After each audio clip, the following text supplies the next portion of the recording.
So your child has got a high temperature or fever and you don't know what to do. Well, you've come to the right place because in this video, I'm going to take you through what a high temperature in children is, how to check your child's temperature properly, what to do if they've got a high temperature, and when you should seek urgent medical attention.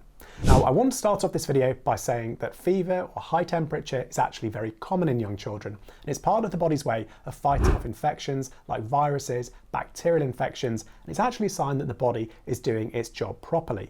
The other good news is that the temperature will typically return to normal within 3 to 4 days.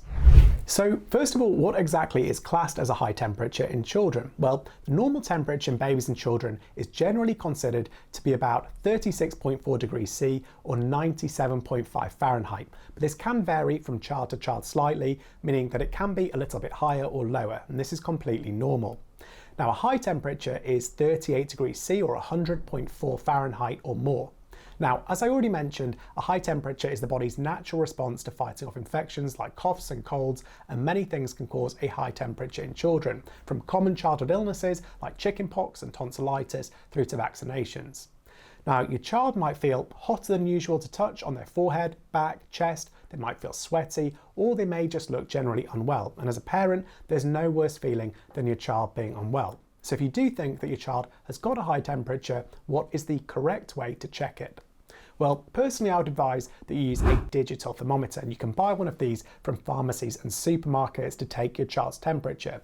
This will enable you to take it accurately. You can also record this a few times over the course of the day to see if there's a pattern to this. You should start by placing the thermometer inside the top of the armpit. Gently close the armpit over the thermometer and keep it pressed to the side of the body. Now, you should leave the thermometer in place for as long as it says in the instruction leaflet that will come with it, which will usually be between 5 and 10 seconds, but some digital thermometers do beep when they're ready. Now, once you've removed the thermometer, the display will show you your child's temperature.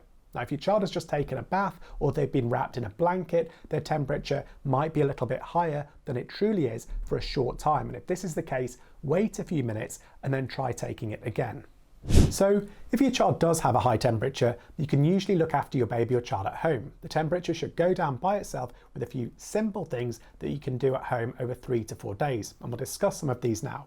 So the first thing is give them plenty of fluids, especially water. Look out for signs of dehydration. This means that they might not be producing tears when they cry. Their skin, including their tongue and lips, might look dry. Their eyes might look sunken. And in babies, the soft spot or fontanelle that you can feel on the top of the head might look sunken. If they're dehydrated, they may also be peeing less or going to the toilet less, or they may have fewer wet diapers or nappies than usual. It's really important to try give them food if they want it. So soft, easy things to eat, so toast, bread, such like. Check on your child regularly during the night, but not so often that you're disrupting their sleep. Try keep them at home. Give them paracetamol or ibuprofen if they're distressed or unwell, but check the packaging or leaflet to make sure the medicine is suitable for your child before giving it to them. And if you're not sure, you can speak to a pharmacist. And it's also worth keeping your child at home and avoiding contact with other people until they don't have a high temperature. Now, in addition to all of these things that you should try doing, there are also some things that you should try to avoid. So first of all, don't undress your child or sponge them down to cool them, because a high temperature, as I've mentioned, is a natural and healthy response to infection.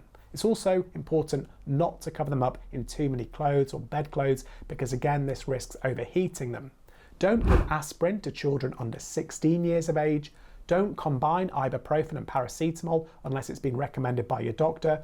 And don't give paracetamol to a child under 2 months. And don't give ibuprofen to a child under 3 months or who is under 5 kilos. It's also important not to give ibuprofen to children with asthma or who have chickenpox unless it's been recommended by your health provider.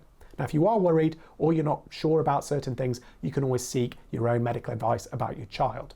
Now, finally, there are certain circumstances in which you should consider seeking medical attention, especially if the child is under 3 months old and they've got a temperature of 38 degrees C or higher, they're 3 to 6 months old and the temperature is greater than 39, or if they've got signs of illness such as a rash as well as a high temperature. If they've got a high temperature that's lasted 5 days or more, if they don't want to eat or they're just not their usual selves, or if you're worried or they've got signs of dehydration, again, it's always worth speaking to your doctor.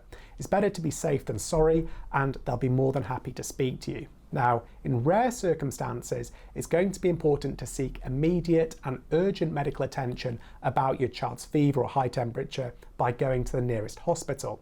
Now, this is especially the case if they've got a high temperature and they've got a stiff neck, if they've got a rash that doesn't fade when you press a glass against it, they're bothered or feel irritated by looking at bright lights, they have had a fit or febrile seizure for the first time, so they might be shaking uncontrollably, they've got unusually cold hands and feet that might look blue or purple, they've got blue, pale or blotchy skin, lips or tongues, they have a weak, high-pitched cry that's not like their normal cry, they're extremely drowsy and hard to wake, they're extremely agitated, so they may not stop crying or they might be very confused.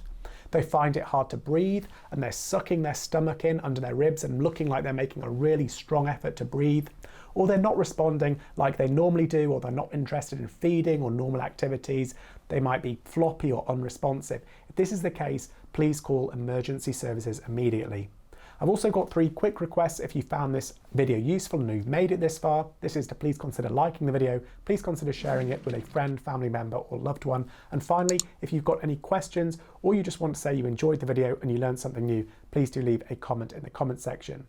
It's also important to note this video is intended as a general medical education resource only. It's not intended to replace medical advice from your own health provider. So if you do have any concerns about your child, please do contact them. Thanks again for watching, and until next time, bye.